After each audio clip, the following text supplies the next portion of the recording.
Hello everybody, welcome to the United Stands. I'm Mark Goldbridge and this is your latest Manchester United news as we discuss Ruben Amorim's biggest issue. It's the midfield. Lots of people have been talking about it. We're going to talk about it tonight. I also have a couple of other things I want to talk about as well. Do you think there might be an issue with the youth development under Ruben Amorim when you look at the youth players that are looking to get out? Or is it just a coincidence? A few people have been talking about that. Also, it's your show, so you can drive the conversation as always. And Batman,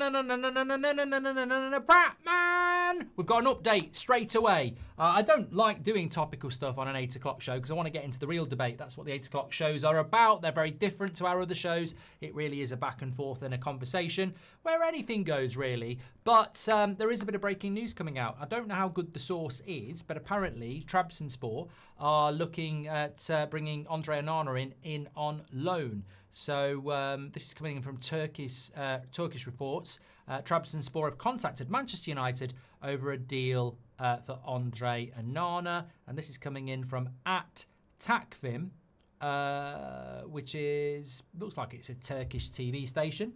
So yeah, look, they're potentially he is going. Sorry, I've got a problem with the volume here. I'm going to fix it because should have checked that. It was a bit low. It's up back now. If you didn't hear that, Trabzonspor apparently have made contact with Manchester United for Andre Onana.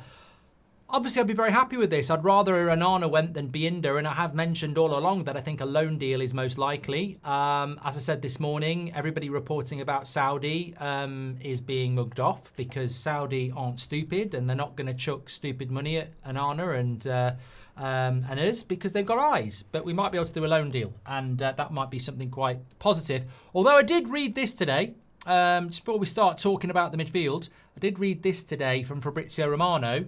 Andre Onana and Ruben Amorim still have a good relationship. Ruben Amorim is very clear with his messaging that whoever wants to play must perform at the best level, not just for Onana, but for all of his players. I mean, look, my take on that is what we broke in the March international break. Amorim and Wilcox want to replace Andre Onana.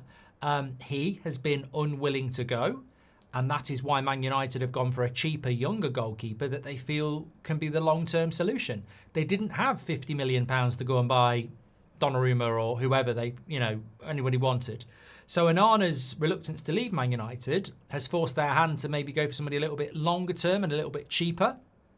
But ultimately, he will have the message because Onana has been dropped for the first 2 games of the season. And that just validates and verifies and evidences the fact that Ruben Amorim doesn't want him as his goalkeeper. However, Fabrizio's not wrong. The relationship is good. Amorim doesn't have a personal problem with Onana. Nobody does. He's a nice guy.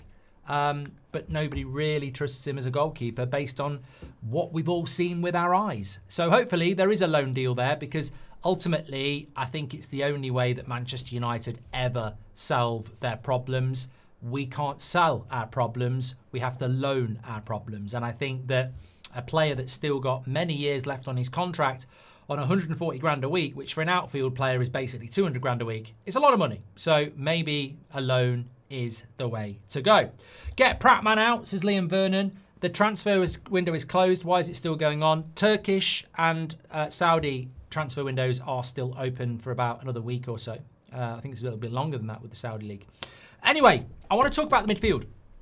Very interesting stat just to start the show off, actually. I saw this today and I wanted to get your take on it. So Bruno Fernandes has won the possession the most times and has created the most chances in the Premier League so far. So he's won possession back 24 times. Murillo, Bruno G and Aina at Forest are second with 20 times. Funnily enough, Elliot Anderson is 5th from Forest as well. So they've got a lot of people in the top 5. So he's won possession back more than anybody in the Premier League so far. And he's also created more chances than anybody in the Premier League so far with 12 chances created. Anton Stack at Leeds is 2nd. Brian Mbeumo is 3rd. Ward-Prowse is 5th with Dewsbury Hall at Everton. These stats don't sound right to me. Is that outside the top 4 or something? Where's all the Liverpool players and the Arsenal players? Doesn't make sense. But look, some people are saying, well, this justifies Amorim's decision to put Bruno Fernandes into the midfield. And as Silva says, trust the process. So if we take it on face value that Manchester United have a midfielder that's winning the possession more than anybody and creating more than anybody, what's the problem with the midfield? Why is it Amorim's biggest weakness? We heard Paul Scholes talking about it this week. He had this to say. He said, Man United need 2 midfielders and a goalkeeper. The problems in the team are massive. And he went on to say, I don't understand why Manchester United went and bought 2 number 10s. Was it really necessary? You've got Mason Mount, Kobbie Mainoo, they can play that position. Bruno as well. They've wasted a bit of money and not been able to get a midfielder or a goalkeeper.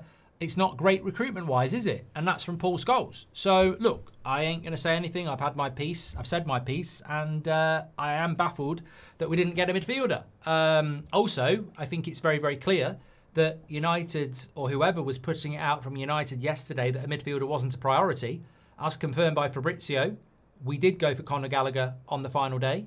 And as we all know, we did talk to Belaber for 2 weeks. So we've got a very funny way of showing that we weren't looking for a midfielder when we definitely were. But it's a major issue. It's the biggest weakness. I look at the midfield and I have 2 things to say.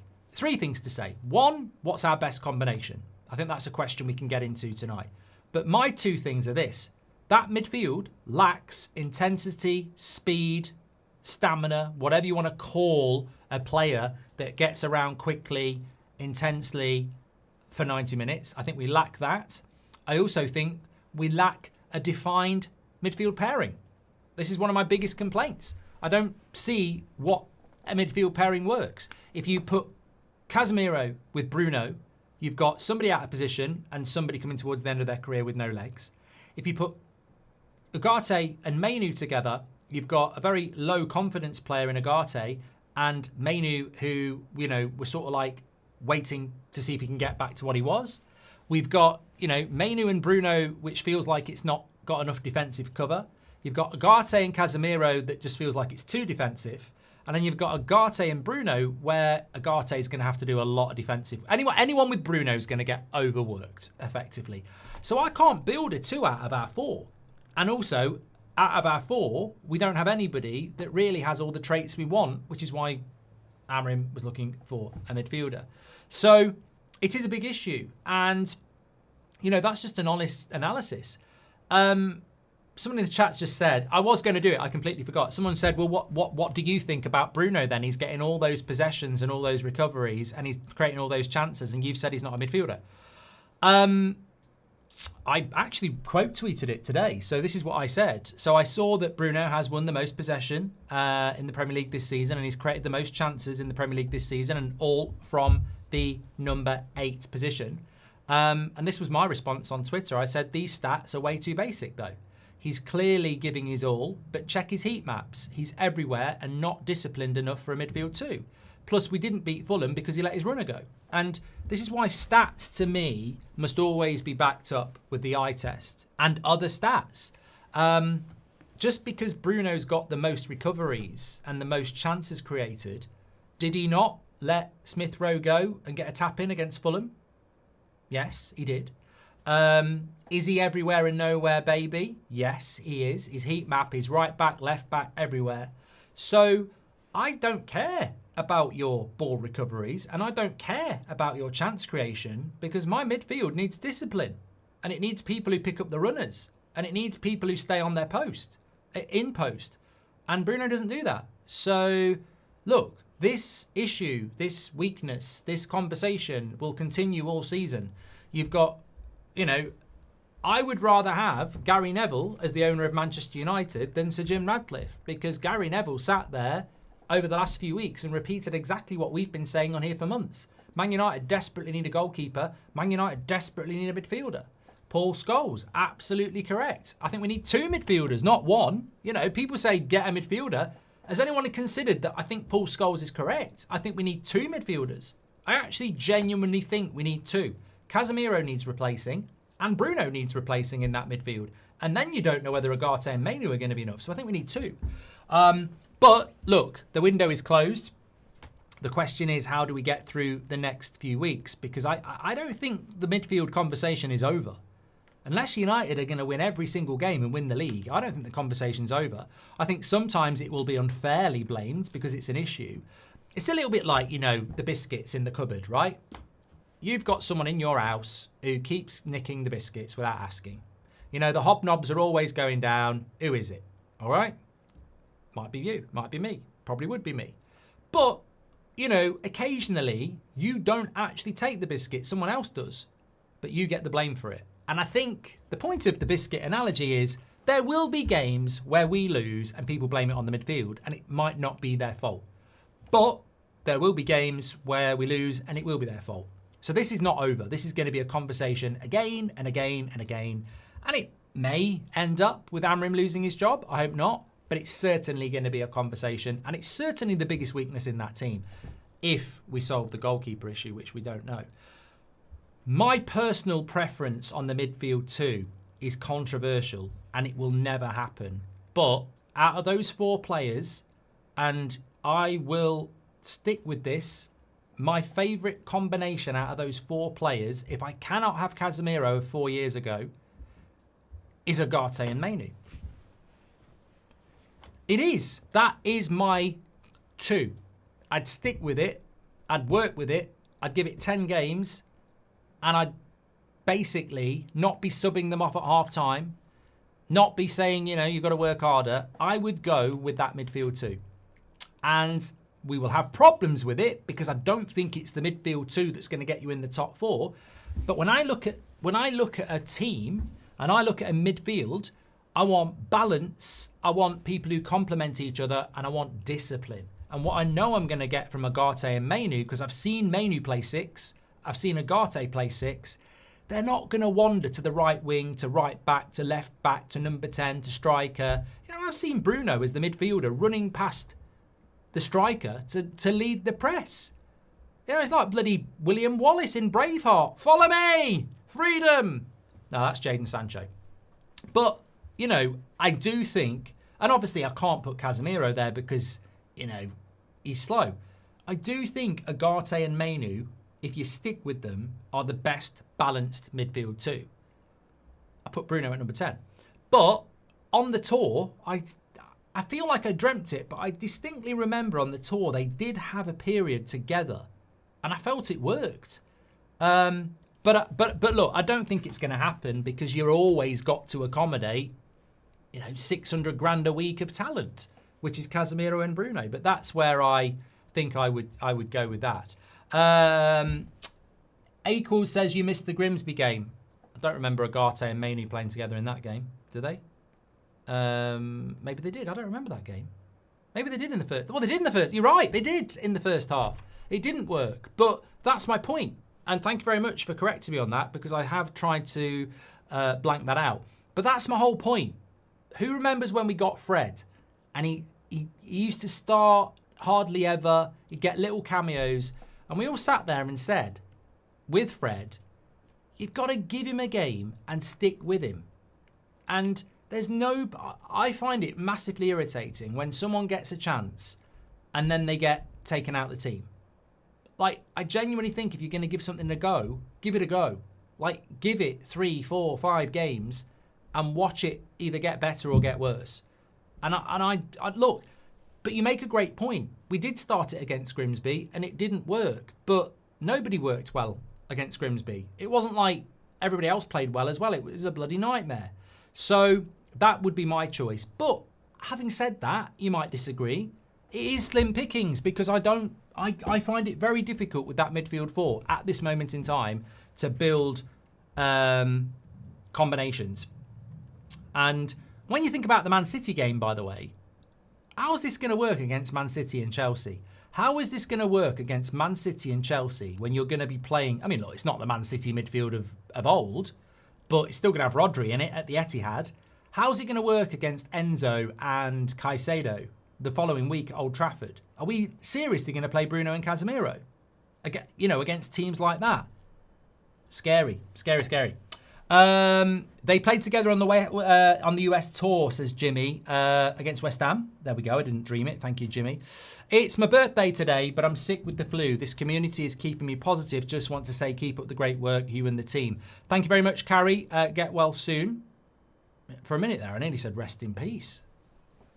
That would have been, you know, way too premature. I'm sure it is just the flu, but if it gets any worse, check it out. G says, the best midfield two we've had recently is Casemiro and Agate. They were building a great partnership before Rude was released, says G. Check Bruno's FOTMob stats under the defending section. Says it all, says Fairway 5. I don't think I've got my phone that's going to work, but if someone wants to tell me what it says. Joshua, thank you very much for your super chat. This reminds me of Pogba as a pivot. Good for build-up, but leaves holes in the defence. I can see why Mainoo is the alternative for that spot, says RD. Not hobnobs, no. Jaffa cakes, yes, please. Mojo, I said biscuits. Jaffa cake is not a biscuit, it's a cake. The clue is in the name. Casemiro will be playing 2 games across the world. Mainoo is at Carrington and will be fresh. What are the chances we see Mainoo and Bruno in the derby, says Visco. Mazraoui is a CDM. He has the quality. I mean, this is the sort of out-the-box thinking, Luke, that I think genuinely could rescue our season. I'm very opposed to talking about that sort of a possibility when the window's open, because you're making excuses saying, let's put square pegs in round holes. But the window is closed now, and it's that sort of out-the-box thinking that actually might save us. Sticking Mazraoui into the midfield might not actually be a terrible idea. But if you put him next to Bruno, he's still going to be overworked. Trust the process is a lot of anxiety every game, says JB. Martinez for the midfield, says Sten. I can't get on board with it, mate. I can't get on board with Martinez in the midfield because what people don't realise is he's left-footed. Who plays on the left-hand side of our pivot? Bruno. It's not going to happen. Even if he can stay fit, he ain't going to do that. Hi Mark, could Amorim try Martinez in the midfield as the 6 and we can keep us back? We don't play a 6, Seamus. I think, can I just say this before people keep putting super chats in about Martinez, because we get about 50 a day. He's not fit till the middle of October. He's had 2 major injuries in the last 2 years and he plays on the left-hand side. So 1, he'd have to go where Bruno plays. 2, he's had 2 major injuries. And 3, it's the most intense position in football. I just don't see it, in my opinion. I really, really don't for those reasons. At least Mazraoui could play off the right. Joanna, thank you very much. Welcome to the Members Club. Appreciate that. Half of them creations from Bruno will be set pieces. Robert, mic drop. McTominay would be perfect midfielder for Amorim, says Bebop. Oh, mate. Thanks for giving me something to get passionate about. Scott McTominay would be shit in our midfield too because he's not a midfielder. He's a number 10. You're talking out your arse, mate. We bought their first goalkeeper they want now, Anana. The guy who reported about this is very reliable, says VO5 on Trabzonspor and Anana.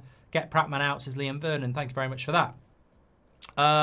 Only Fulham signed less players than us, says Bizen. I watched the game and he said he is our starter, says Jimmy Jack. I don't know what that's to do with. Any 2 versus most teams 3 will usually struggle, says Robert McCormack. I think this is a great point as well. And also, I really do think as well, when we're talking about the midfield, before we move on to something else, and it's very relevant to the conversations that we've had before about the midfield, and people get very locked on systems and formations. But it seems to have slipped many people's mind that our midfield was the major topic of conversation 18 months ago. So it's September 2025. So from January 2024 to May 2024, every analyst, ex-player, would not shut up about our midfield being overrun. And that was a midfield 3. So I agree with Robert McCormack. I think a lot of the time, most teams play with a midfield 3. We heard how Fulham swamped our midfield 2. So you can swamp Man United's midfield 2. But let's not forget, our midfield 3 used to get swamped all the time. All the time. I remember them. I remember that time from January 24 to May 24. I remember watching us, and the gap in that midfield was just so big. So I don't even think we've got a midfield three that would work. I don't think we've got the right profile of players. I always wanted Mainoo, Ugarte and Bruno, actually, under Ten Hag, and I don't remember if we ever did it that often. But if you're gonna play a midfield two, then you need absolute powerhouses, stamina, intensity, strength, ability. We haven't got one player with that at the moment. We don't. Juan says, wrong. Bruno plays right side pivot mostly anywhere. Mate, I really don't think you watch Man United play. Really don't think you watch Man United play. When we start a game, on the midfield pivot, Bruno is always to the left side of it, and Ugarte or Casemiro is always to the right-hand side of it. He does not play the right-hand side. He plays to the left-hand side of it. The reason for that is that traditionally United always push more on the attack on the left-hand side and sit on the right-hand side. Part of Mount's upside is he compensates for Bruno, says Robert McCormack. Part of Mount's downside is that he's out injured. Amorim out, Mark. Can't wait for the new stadium, says Evan. That's what you call bait. Can you see Ahmad future like Garnacho, says JB. Oh, I want to talk about this. Let's talk about this, right? You know, I do want to talk about this, right? So, you know, how's about this then? What about this? Youth player management. Is there a debate to be had around the handling of young players like Mainoo, Garnacho, Rasmus, who have all been moved on or sought to move away from Manchester United under Ruben Amorim? Is this a club issue? Is it a coincidence? Are there concerns around player development? And could Ahmad be next? Because, to be honest with you, I think there was a time not too recently when you'd have looked at Garnacho, Ahmad, Mainoo and Rasmus and gone, all right, one, maybe two of them might not make it, but there was a time when you looked at all four and went, the future's looking bright. You look at it now and you go, Garnacho's playing for Chelsea, Rasmus is playing for Napoli, Mainoo wants to leave, and Ahmad is, I think, heading towards the bench.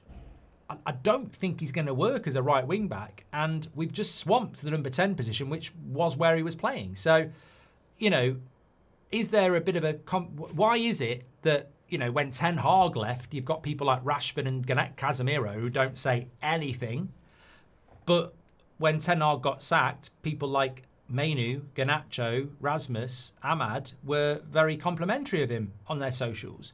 So, I don't know. Is it an Amorim issue?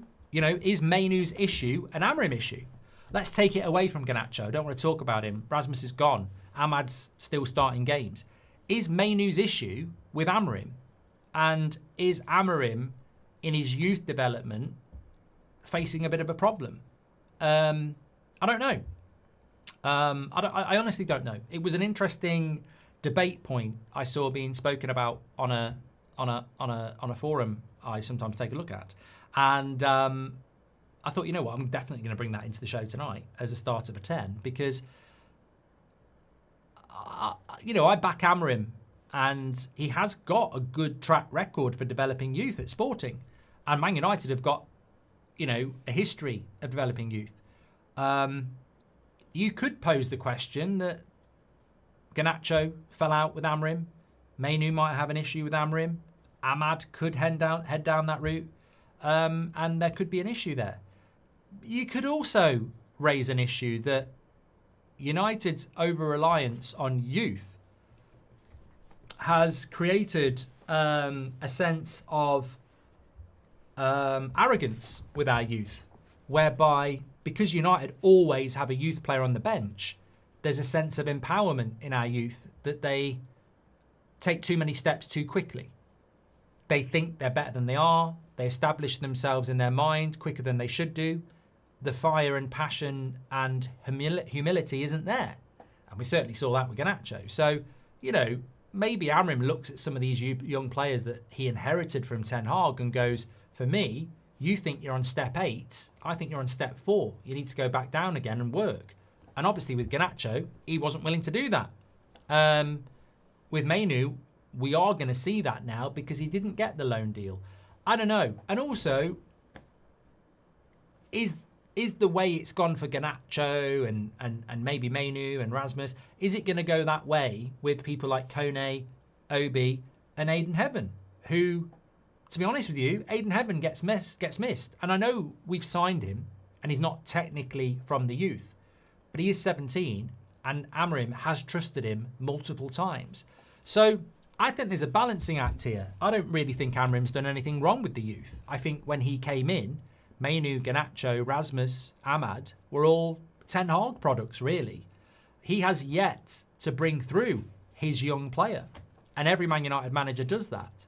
And I'm sure when he does, then they will come through on the pathway that he wants. I think Amorim looks at Mainoo specifically and goes, you think you're a starter for Manchester United because Ten Hag started you. For me, you're not a starter and you have to show me why you're a starter under the guidelines I set as your manager. I don't want any player telling me I either start or I leave. I believe in your talent. I want you to work harder. I want you to smooth some of the rough edges and then you will be in my team. But I'm not fast tracking you in because the previous manager did. I want to see more before I start doing that. Which is hard when you're Mainoo because you played in the Euros. You believe in yourself. Others believe in you. I believe in him. And you've maybe gone beyond that in your head. Maybe I should be starting. But Amorim's got every right to say, I don't think you're ready. I need you to do this, that and the other. And I think we will see that with younger players coming through where Amorim can mould them. But I think there was an issue with Garnacho and potentially with Mainoo in the fact that they think they're there and he thinks they're there. Let me know your thoughts. Ten Hag deserves another chance, says V. Ten Hag would be the worst manager to bring back to Manchester United. I mean, the worst. If you think he got sacked quick at Leverkusen, put him back in charge of United. The press never liked him. He's responsible for Onana. And, you know, to be honest with you, the players definitely wouldn't play for him. That would be, you know. If I said this to you, if you were forced to bring one manager back to Manchester United post Sir Alex, I know exactly who I'd bring back. And I don't think it would necessarily work for the reasons I've just said. But it would be David Moyes every day because he's brilliant at keeping clubs up. No, it would be Jose. It'd be 100% Jose. Because even if it didn't work out, it would still be box office. And he's the manager I regret the most. Someone just said Carrick. You know, he got sacked by Borough. Carrick's out of work, isn't he, at the moment? Weekend Getaway says, the youth that have been developing under that atmosphere have been arrogant and think they are the finished goods. I like the transition under Amorim. I agree with this opinion. I think that our youth pathway to the first team is in trouble. Mason Greenwood was out of everybody's hands. That's off field. Brandon Williams, off field. Marcus Rashford, that's one to be studied. Garnacho, that's one to be studied. Mainoo, we need to grab hold of that and change direction with that very, very quickly. But the honest truth is that our youth development, when was the last young player to come through Manchester United and actually succeed and not go wrong? You could argue it was Rashford because for a period of time it did work, but ultimately he shouldn't be leaving Man United how he's left Man United. That's a failure. So I think with our youth there are some very clear improvements to be made, and most of it relies on off-field activities, i.e. development, personality, and control. We lose control of these young players as they believe their own hype and believe the people around them. And it's really strange, actually. It's very, very strange. I don't know what goes on at United's youth, but there must have been something going very, very badly wrong because the discipline and, you know, humility has been missing for whatever reason. And look, you're never going to go back to the Scholes days of class of '92 where you're cleaning the boots of the first team and you're determined and etc. But those characteristics still do exist, and we need to find them. And maybe that's what Ruben Amorim's trying to do. You know, maybe that's what he's trying to do. Youth is being ruined by watching everybody else, is Crimson. Marlowe says, managers fail because we have mediocre players on world-class wages. They look good in training because they're up against each other. Same reason we can't develop players. No one is being matched on the levels needed. You know what, Marlowe? I don't know that I could claim that, but I have thought about it a lot. I always used to think, like, you know, when you're an attacker in the late noughties and you're playing against Vidic and Wes Brown and Rio Ferdinand and Johnny Evans, I know we had Berbatov and Rooney and Tevez and Welbeck, but, you know, that's going to work, isn't it? The defenders are getting worked and the attackers are getting worked with good players. Take it back even further. You know, you've got Stam, Johnson, Neville, Irwin, you know, and you're playing against people like Giggs, Cole, York, Sheringham, Solskjaer. This ain't, you don't need a scientist to figure this out. If you've got good defenders and good attackers, your defenders will get better and your attackers will get better. Everybody knows in any walk of life, the harder the challenge, the better you become. And the more used to, the more regularly you do something, the better you become at it. Brushing your teeth, bedroom activities, playing FIFA, EAFC, Grand Theft Auto. You know, the more you do something hard, the better you get at it. And if you then go, ooh, I'm shooting against an Onana, or, you know, well, look, let's take an Onana out of it, Bienda, let's take the defence out of it, the attack out of it. We will get better as a team the more better players we have. I mean, look, imagine what we were talking about in relation to the midfield, right? Every training session we do, and they don't normally do 11 against 11, but let's say they're doing 7 against 7. That's quite common in training routines because you compact it for passing and touch and shooting. You know, if you play 7 against the 7 on a smaller pitch, there's more going on, and you get a better training session out of it. You still got to have midfielders. I mean, the sense, you know, imagine the sense of, well, you know, we saw it, didn't we? I think Luke Shaw was talking about how it's the best preparation they've ever had and, you know, everybody's buzzing. But if you're on the training ground and everyone's playing really, really well, do you not go, well, we're all playing really well because both midfields are shit. We haven't got any good midfielders. So both midfields are shit. So, you know, we're creating loads of chances. Whereas if you've got 4 good midfielders, it becomes a harder job. Most of a professional football team's time is spent on the training ground. And if you're going to spend that time on the training ground, you need the best players to get the best out of your training. So people are talking about how we're not in Europe, so we're going to be amazingly brilliant every weekend because we're going to be fresh and intense. Only if we're good enough. Only if the training's good enough. So the thing that excites me is the more good players we bring into the club, the better we'll get. And I know that sounds absolutely obvious, but we need better players across our team. I got a load of shit this morning for saying that Newcastle have had a better transfer window than us. But this, to me, serves the purpose. And you know how last night I said we should be appealing the Grimsby thing and I was in the minority? I ain't changing on this one either. Newcastle had a better window than us.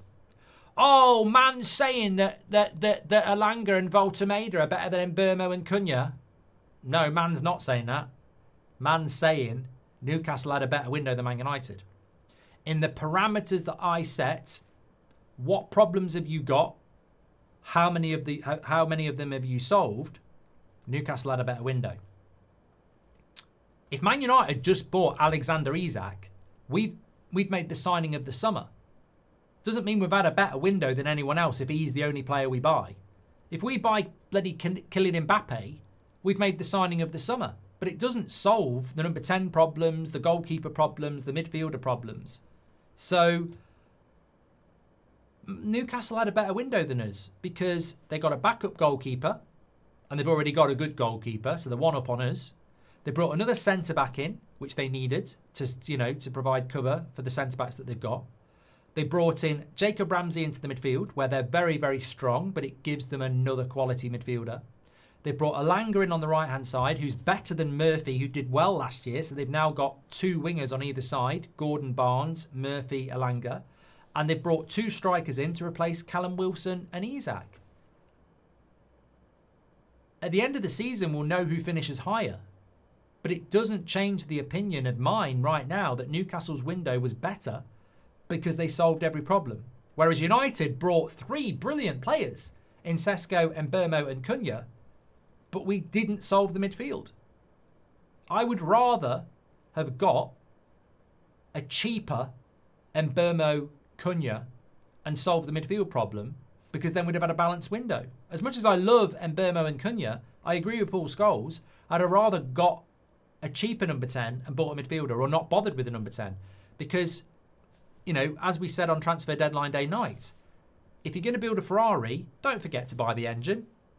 People can knock one out over your Ferrari, might give it a shine, but it's not going anywhere without the engine. And I think a transfer window to me is the balance of the window. It's not about the quality of the individuals, it's about the balance of the window. The start of the window, we all said a minimum of 5 signings. A minimum of 5 signings. We did 4. We did 4. Acid 23. Conspiracy theory. That's entertainment hits subscribers' target. Mark gets a new kitchen. Cooking with Goldbridge is finally back. I'm so ready. That's entertainment doesn't exist anymore, Acid 23. What is That's entertainment? Subscriber target. I didn't know we had a subscriber target on there. That's entertainment. United Stand Extra.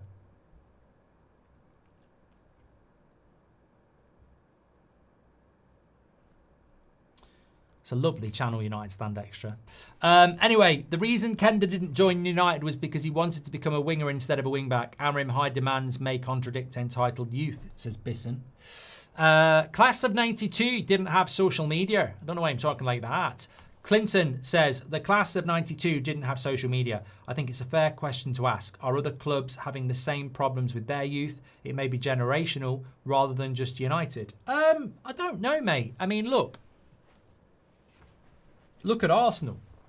Lewis Skelly, Wanyeri, Darwin, Saka. I mean, look, take the case of Saka. His mentality, dedication and professionalism is exactly what you want. So I think you know what? I think United, if your business is a sieve, you're going to get leaks. And United has been a sieve for a long time. And I'm not just talking about leaks from the dressing room. I mean, waste of talent, etc., etc. Goldio disagrees. You're welcome. You can. We'd be picking up so many more points with Fred and McTominay as a duo over any of our midfielders. Now, Goldio, I'm sorry. I respect you, but I think you've just completely and utterly... I need Robert McCormack here. You've just completely and utterly misprofiled Scott McTominay. And I'm not going to sit here and accept it. You've misprofiled Scott McTominay. And I'm fed up of people misprofiling Scott McTominay. He is not a pivot midfielder. He used to play bloody hide and seek when he played there. He was crap there. Go back and watch those days. They were called McFred and people took the bloody piss out of him. He was crap in the midfield. He used to run and hide, bunny hop when he got the ball. He ain't a bloody midfielder. He's a number 10. He'd play where Cunha and Mbeumo are. He wouldn't play where Bruno and Casemiro are because he's not a bloody midfielder. So you can disagree with me all you like, Goldio, and some people will agree with you, but you're misprofiling Scott McTominay. Stop misprofiling Scott McTominay. You're the second one tonight. He's not a pivot midfielder. He's a number 10. He's scoring shitloads of goals in Napoli as a number 10. Eric gave us 2 trophies, says S.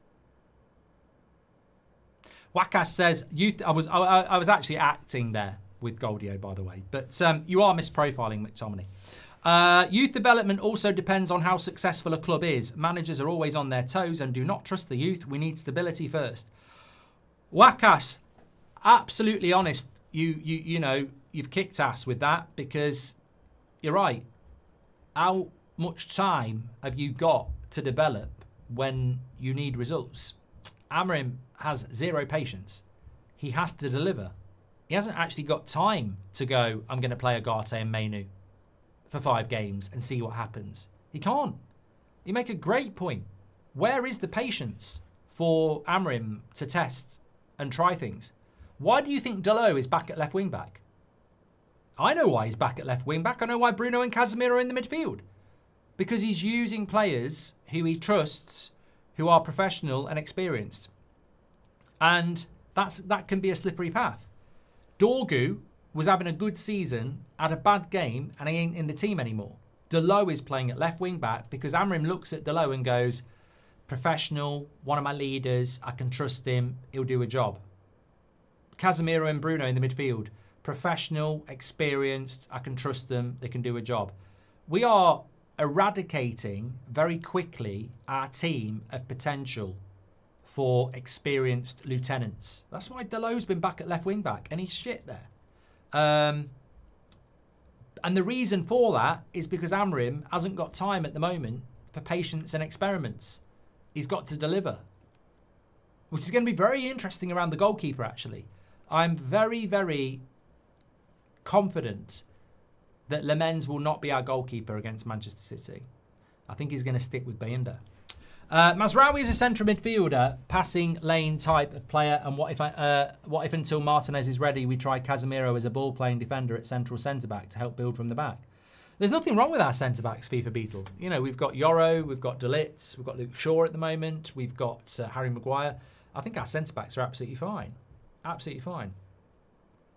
De Niro says that's bullshit. The great thing about somebody saying that's bullshit is I don't know what minute you're watching on and I don't know what you're talking about, but it's great you can get angry with yourself. Unpopular, but I don't think Amorim's good with the youth, says Shahin. Promising young players leave, so Bruno and Mount can't start. It's on Amorim, not on Garnacho. Giggs was a troubled kid too, but Sir Alex managed him, says Shahin. I figured out, let's bring back Lindelof for the midfield, says Salt. I was talking to a Villa fan today, and they were not happy about their start to the season. And I don't know about you, but I said the Rashford thing, I was like, that's a clever move. You know, he's motivated, he's got a point to prove, and he is talented. I said the Lindelof and Sancho thing, I'd worry about that. I mean, Lindelof ain't very good, and Sancho, I don't think he's got a point to prove. So I worry about Villa and the Lindelof and Sancho thing. I hope I'm wrong. I want Villa to do well. I know loads of Villa fans, but I really think they might have got that wrong. Thank you very much to that. Was that about there? Look, we're forever going to come back to the decision not to sell Bruno. And maybe at some point it will become boring. It will certainly become repetitive. But, you know, that is... I saw that... it's interesting. I'm sure I read this somewhere. Let me just find the actual source of it. So it was Fabrizio Romano. So Jim Radcliffe was involved in conversations about Kobe Mainoo's future. The player loves the club, very happy, but unhappy about his playing time. Interesting months ahead. If he plays, the situation will be okay. So essentially, you've got a player that is basically saying, if you don't play me, I'm going to go. And you've got a manager saying, if you work harder, I'll play you. And it's not unusual. It's genuinely not unusual in any team sport. But you almost look at it as a fan and go, oh my God, it makes no sense. Amorim is basically saying, if you work harder, you'll be in the team. And Mainoo's saying, if I'm not in the team, I want to leave. And you sort of like go, you work harder, you pick him. It's sorted, you know? But it's interesting how it mentions that Sir Jim Radcliffe's been involved in Mainoo staying. And I sort of like say, stay the fuck out of it.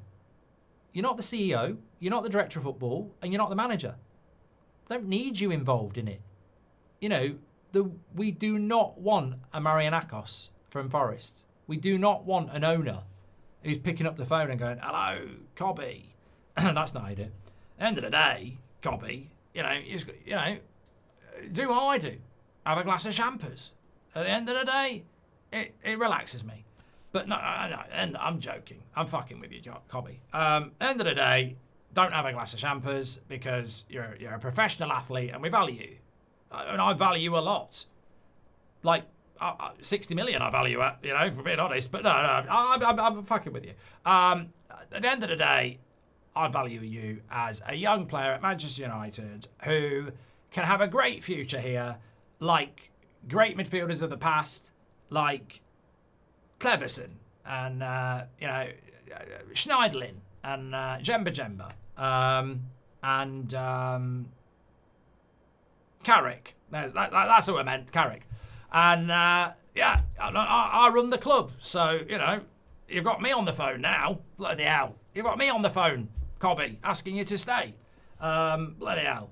But that's how much we value you. So please stay. And you sort of think, well, why? Why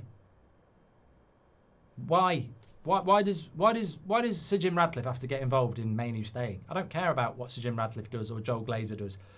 Write the checks, basically. But did Sir Jim Radcliffe get involved in Bruno staying? Was where I was really going with it. Like, if he can get involved in making Mainoo stay, surely he got involved in making Bruno stay. And we are probably going to talk about it a lot more, but to me, I'll only ever say this.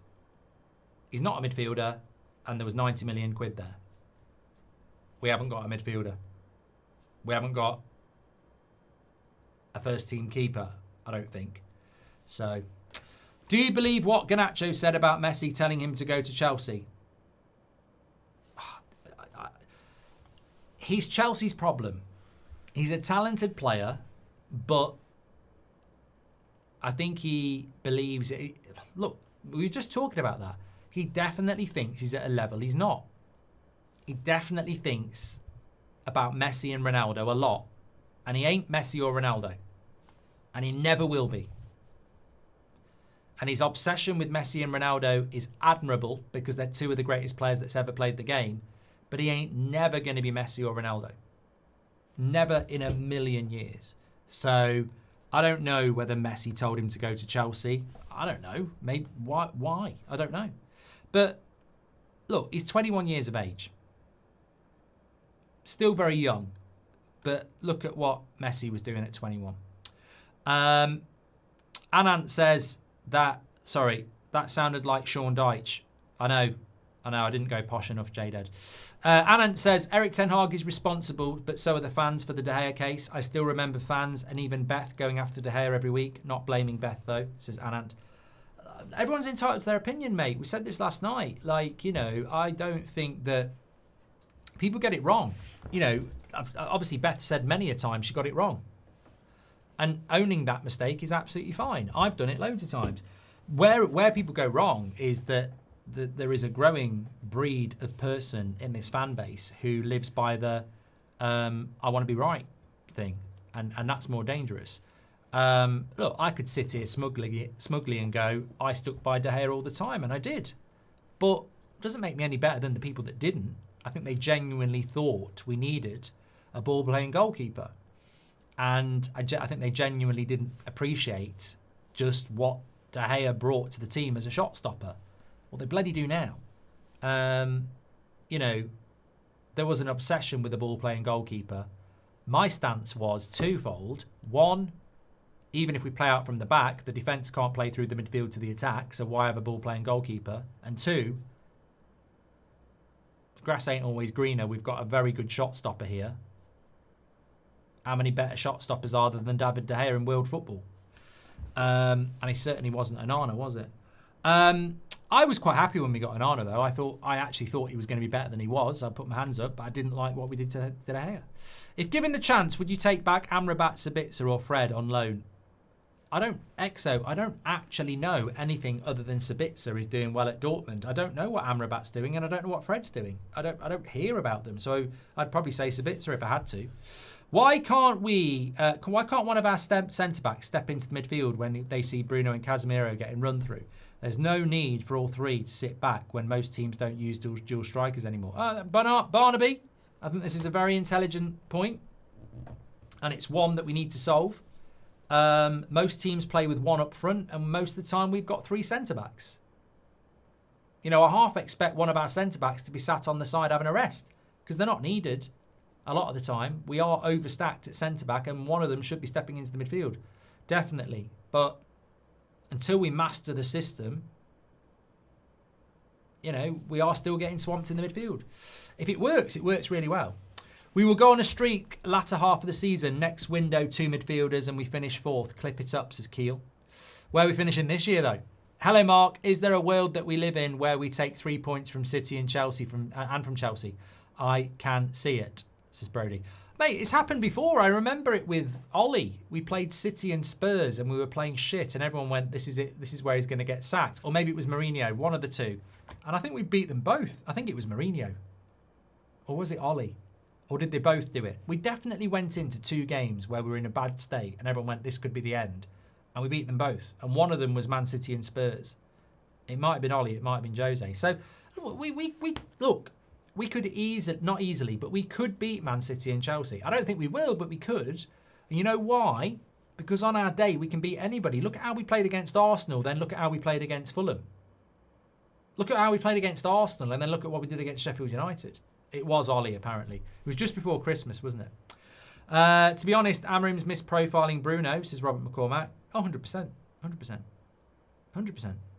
100%. Zoltan says, we are behind Amorim, but his team selections have been off. Also, he needs to grow a pair if he wants to survive in front of the media. Goldio says, we consistently finish top 6. I'd take that over 15th. Yeah, but Scott, Goldio, different league, different time. Also, probably COVID year with no fans in the ground. McTominay's not a midfielder in the sense that you have misprofiled him. He's a number 10. And he's very good as a number 10. Or an attacking midfielder. Collier is another youth product that we let go. Could have helped a bit with depth, similar to Rasmus. Mazraoui in the midfield intrigues me, says Sean. Oh, Acid23 says, you put a subscriber target on here about 3 months ago to bring cooking and driving with Goldbridge back, and we got it. No, we didn't. It's 400k. Congratulations on all your success, Mark, says Sammy. Thank you very much for your super chat, pal. Hope you're doing well. Appreciate it. Why didn't we build on that Arsenal performance in the games after? We have the highest XG in the league, but something feels off. Mate, I said it before a ball was kicked. And a lot of people were getting hyped. Oh, the team's really happy. They're buzzing. There's a feeling around this team. What did I say? I said, trust is earned by consistency. This team can beat anybody, but it can also lose to everybody. What have we seen in the first 4 games of the season? Arsenal will go for the title, and we shouldn't have lost to them. We played well against them. Fulham away is a difficult game, but we naively switched off and drew a game we should have won. Grimsby, forget about it. Burnley, good things, switch off bad things. Have to win it at the end. So, it's not that we're a bad team. It's not that we're a good team. We're just a very inconsistent team. And people have mentioned Ollie in the chat. Jose's been mentioned in the chat. Ten Hag's been mentioned in the chat. Ten Hag won 2 cups. But in the league, especially last season, it wasn't very good. Where do you need to be consistent? The league. And we struggle with consistency. Until we can beat a Man City and then go and beat a Forest and a Brentford, we will be inconsistent. Until we can draw with Arsenal and then not beat Fulham, we will be inconsistent. We struggle with consistency. It's a mentality thing. It's a mentality thing. There's a lot of players still at that club in the leadership team who've had years of this, to the point where you almost feel sorry for them because they probably never can be consistent now. But we need to find a way to build consistency. And that's why I think people like Mbermo and Cunha and Sheshko could be really important, because they could be the leaders of the future. We've got to win 5 in a row. Exactly, Carbon Fibre. If only for United Strand. We've got to win 5 in a row. Do you think we will win 5 games in a row this season? No. I know he was on transfer deadline day and there was some talk about Christmas. But I've looked at the fixtures. We ain't winning 5 games in a row. You needed to be in the Carabao Cup just to knock 2 out quickly.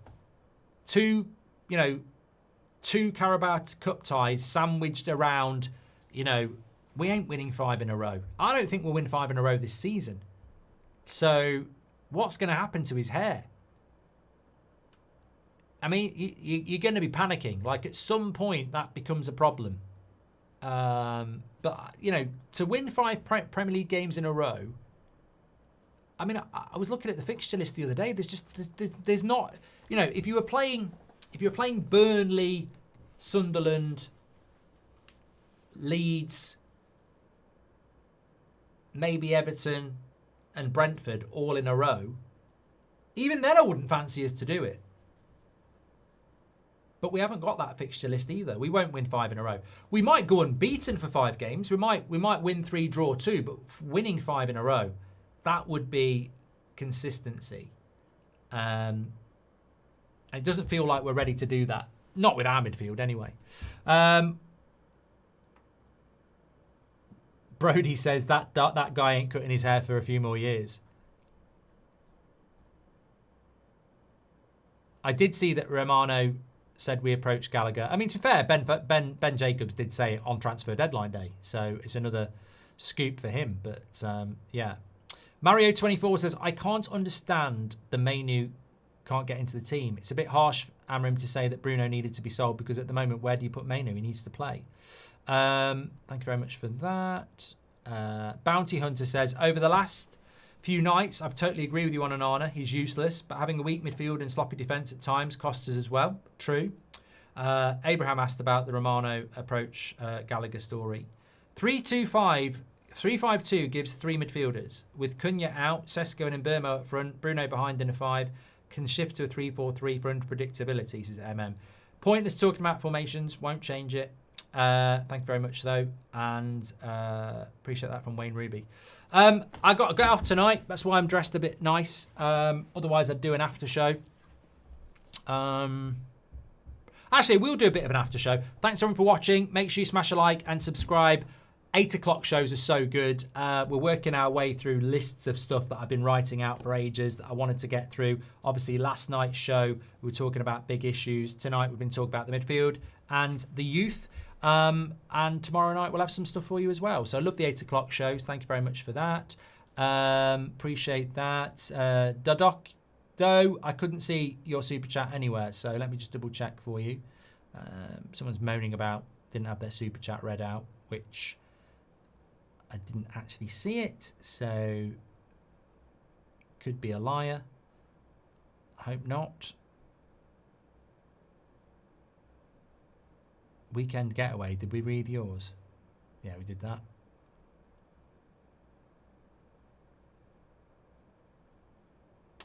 Oh, this is a good one. Oak says, your Bruno and Ahmad agenda is so obvious now. Ahmad?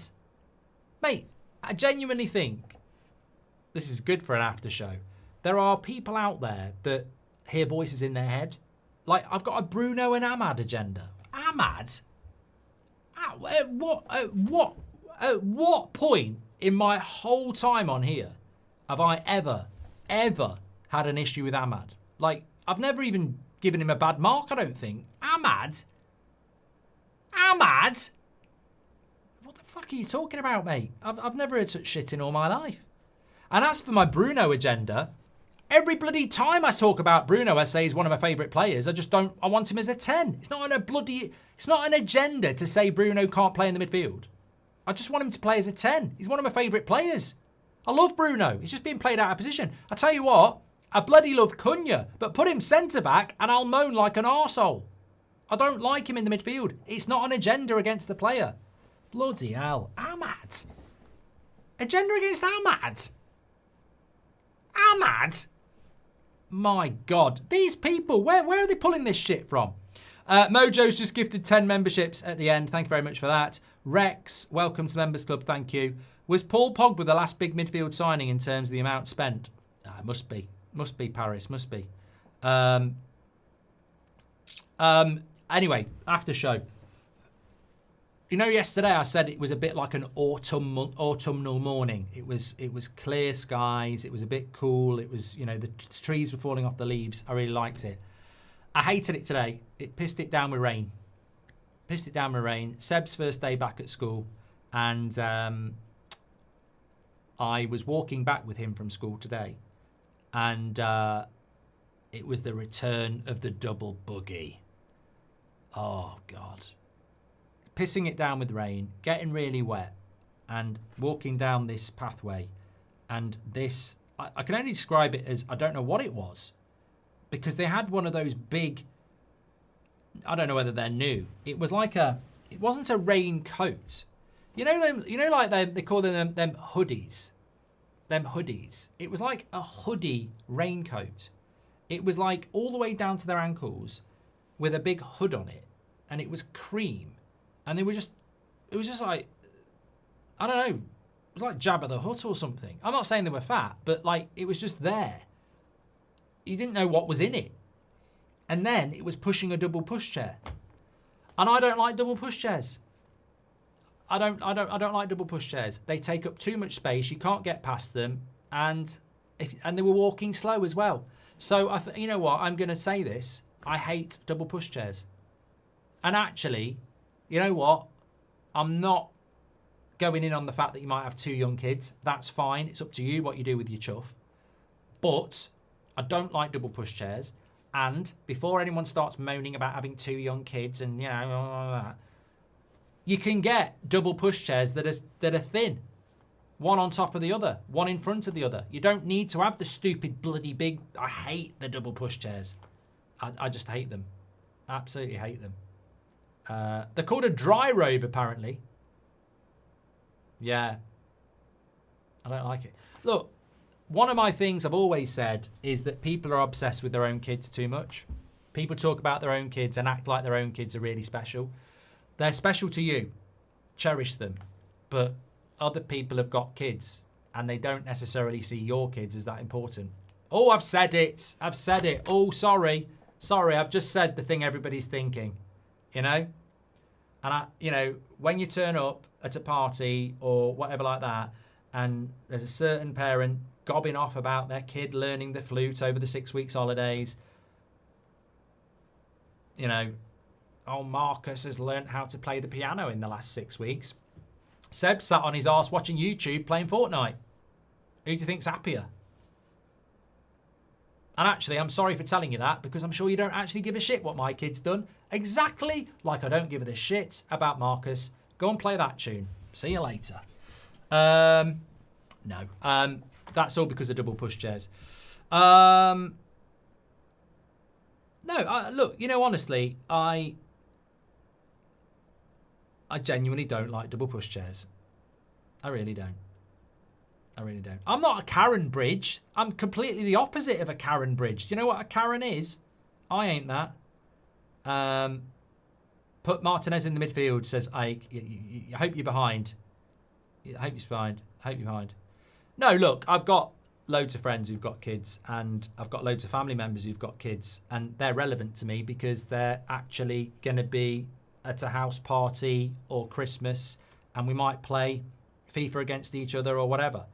But I've had this chat so many times down the pub.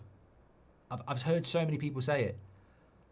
I can't stand people telling me about their kids and what their kids are doing when I don't even know them that well, and I've got my own.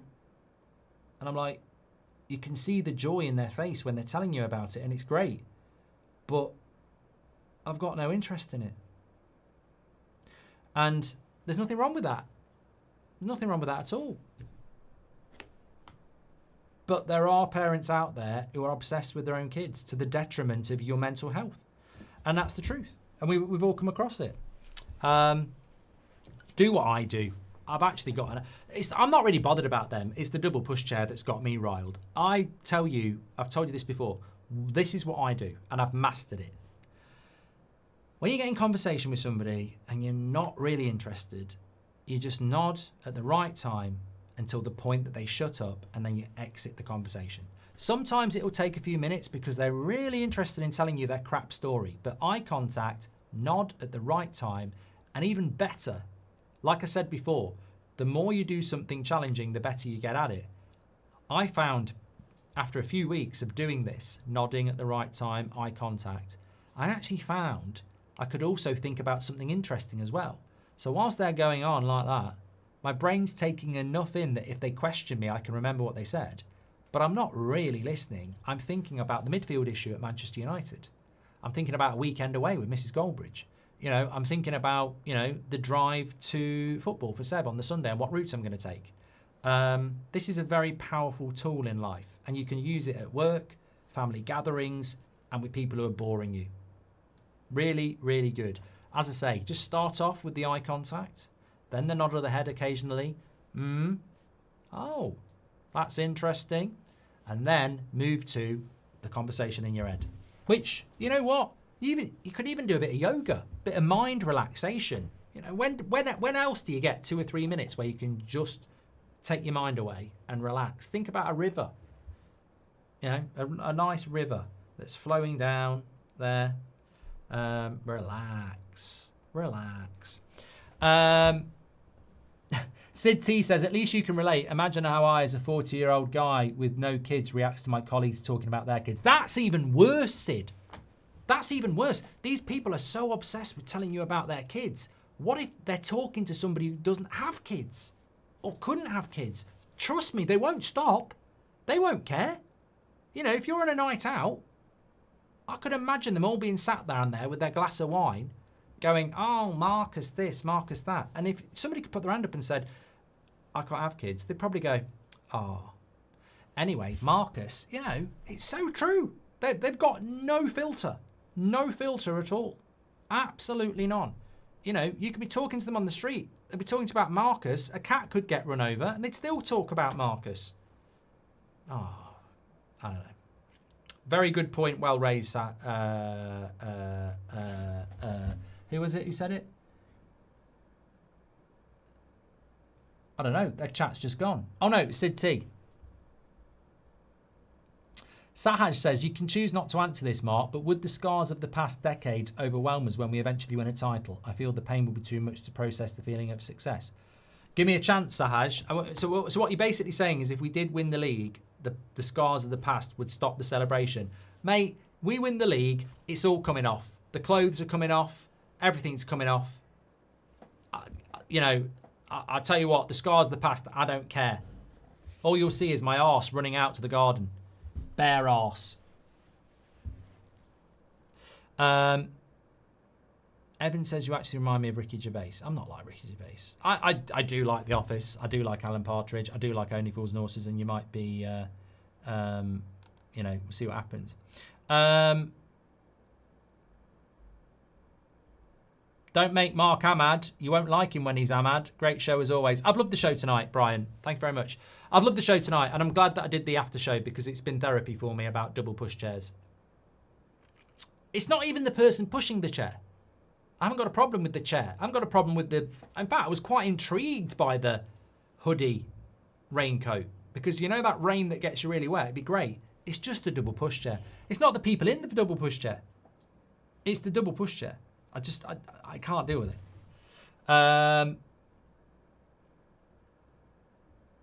Why would your arse be out? Because if we win the league, I'm stripping off naked and I'm running around the garden. Freedom. That's proper freedom. Running around your garden, naked, and United have just won the league. Be great. Have you watched an analysis of the Burnley game where our midfield was taken out by one single move? Jocelyn, I trust you. I try not to. That midfield is still a big problem. Hence, it's Amorim's biggest weakness. You've all been great tonight. I'm back with you at 10 o'clock tomorrow. 8 o'clock are brilliant. Make sure you tune in. And I will speak to you on the next one. Take care, everyone. Speak to you in a bit. Thank you very much for watching. The best community out there because we can mix it all and it's real. Speak to you in a bit.